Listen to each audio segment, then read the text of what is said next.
জয় রাধে। আজকের পাঠ শ্রী চৈতন্য মহাপ্রভু এবং রামানন্দ রায়ের কথোপকথন শ্রী চৈতন্য চরিতামৃত মধ্যলীলা খণ্ড শ্লোক ৭৭। নন্দ কিম করদ ব্রহ্মণ শ্রেয় এবং মহোদয়ম যশোদা ভা মহাভাগা পপৌ যশাস্তানং হরি। হে ব্রাহ্মণ, নন্দ মহারাজ এমন কি সুকৃতি করেছিলেন যে তিনি পরমেশ্বর ভগবান শ্রীকৃষ্ণকে তাঁর পুত্র রূপে প্রাপ্ত হয়েছিলেন। আর মা যশোদাই বা এমন কি সুকৃতি করেছিলেন যে সাক্ষাৎ পরম ব্রহ্ম শ্রীকৃষ্ণ তাকে মা বলে তাঁর স্তন পান করেছিলেন। নেমং বিরঞ্চন ভবন শ্রীরূপাঙ্গ সংশ্রয়া প্রসাদাং লেভিরে গোপী যতৎ প্রাপ বিমুক্তি দাত। যশোদা গোপী সাধারণের মুক্তিদাতা শ্রীকৃষ্ণের কাছ থেকে যে প্রসাদ লাভ করেছিলেন তা ব্রহ্মা, শিব বা বিষ্ণু বক্ষ বিলাসিনী লক্ষ্মী দেবীও পাননি। প্রভু কহে এহ উত্তম, আগে কহ আর রায় কহে কান্তা প্রেম সর্বসাধ্য সার। মহাপ্রভু বললেন, তোমার এই বর্ণনা উত্তরোত্তর উত্তম হয়েছে ঠিকই, তবুও একেও অতিক্রম করে আর যা আছে তা বলো। তখন রামানন্দ রায় উত্তর দিলেন, শ্রীকৃষ্ণের প্রতি কান্তা ভাবই প্রেমের পরাকাষ্ঠারূপ সাধ্যজ্ঞানের সার। সাধারণ প্রেমে মমতার ভাব, দাস্যরূপে বিশ্রম্ভ বা বিশ্বাসের অভাব, সখ্যরসে স্নেহাধিক্য এর অভাব এবং বাৎসল্য রসে নিঃসংকোচ ভাবের অভাব। তাই সেই সমস্ত রসে সাধ্য প্রেমের পূর্ণতা হয়নি। শ্রীকৃষ্ণে যখন কান্তা ভাবের উদয় হয় তখনই সেই সমস্ত অভাব শূন্য সকল সাধ্যের সার একটি অখণ্ড প্রেম তত্ত্ব পাওয়া যায়। এইভাবে শ্রী চৈতন্য মহাপ্রভু রামানন্দ রায়ের মুখে ভগবৎ প্রেমের সর্বশ্রেষ্ঠ তত্ত্ব প্রকাশ করলেন। নায়ং শ্রিয় হঙ্গ ও নিতান্তরাতে প্রসাদ সর্য শীতাং নলিন গন্ধরুচাং কুতোহন্না রাসদে সবে হস্য ভুজদণ্ড গৃহীত কণ্ঠ লব্ধা শিশাঞ্জ উদিগাত ব্রজ সুন্দরী নয়ন। শ্রীকৃষ্ণ যখন বৃন্দাবনে রাসোৎসবে ব্রজগোপিকাদের সঙ্গে নৃত্য করছিলেন তখন ব্রজগোপিকারা তাঁর বাহুযুগলের দ্বারা আলিঙ্গিতা হয়েছিলেন। শ্রীকৃষ্ণের এই প্রকার অনুগ্রহ তাঁর বক্ষবিলাসিনী লক্ষ্মীদেবী প্রভৃতি চিৎ জগতের নিতান্ত অনুগত শক্তিদেরও লাভ হয়নি।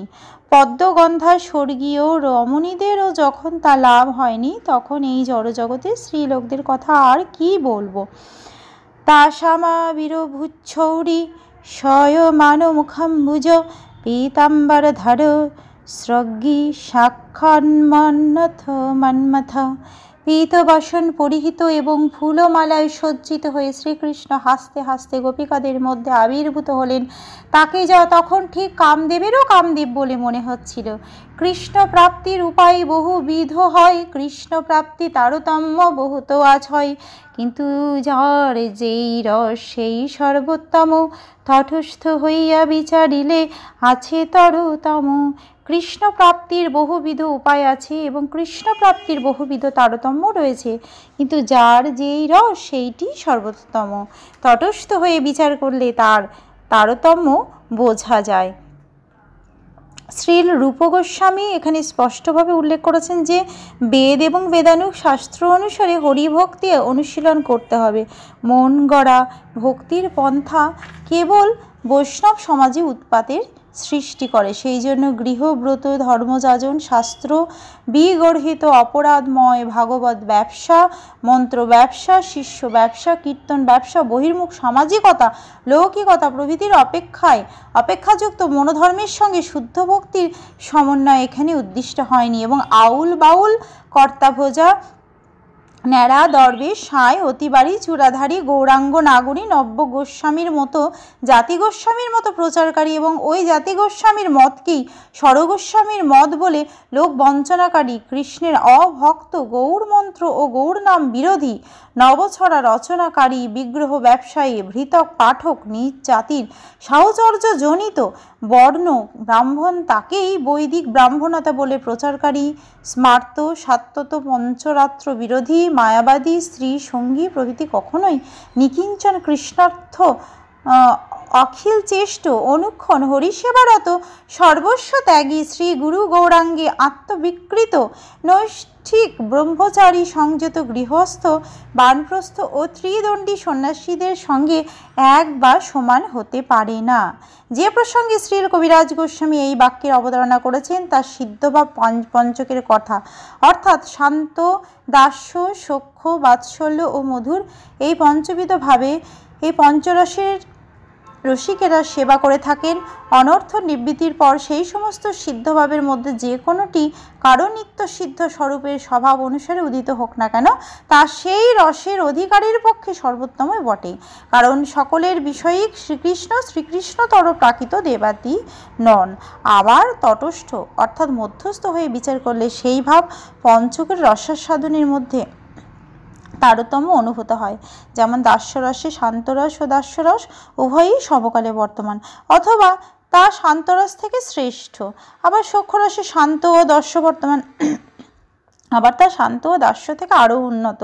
আবার বাৎসল্য রসে শান্ত, দাস্য, সখ্য অন্তর্ভুক্ত থাকায় তা উক্ত পূর্ববর্তী ত্রিবিধ রস থেকে অধিকতর চমৎকারিতা বর্তমান। আবার মধুর রসে পূর্ববর্তী চতুর্বিধ রসই বিরাজিত বলে তার চমৎকারিতা ও মাধুর্য সর্বশ্রেষ্ঠ। বৈষ্ণব ও ভক্তির সিদ্ধান্ত নিপুণ মহাজনেরা এইভাবে পর্যায়ক্রমে স্বরূপ উপলব্ধির সূক্ষ্মানুসূক্ষ্ম তত্ত্বসমূহ বিচার করেছেন। দুর্ভাগ্যবশত দৈব মায়া বিমূঢ় অসৎ সিদ্ধান্ত নিপুণ ব্যক্তিরা এই সমস্ত সিদ্ধান্তের কিছু উপলব্ধি করতে না পেরে শুদ্ধ বৈষ্ণব সিদ্ধান্তের উপর দোষারোপ করে থাকে। তা সেই সমস্ত বিষয়াসক্ত ব্যক্তির দুর্ভাগ্যেরই পরিচয় দেয়। আজকের পাঠ এই অবধি।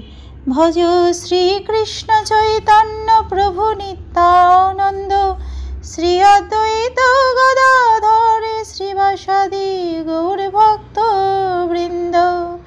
হরে কৃষ্ণ কৃষ্ণ কৃষ্ণ হরে হরে, হরে রাম রাম রাম হরে হরে। জয় রাধে জয় রাধে জয় রাধে, জয় রাধে।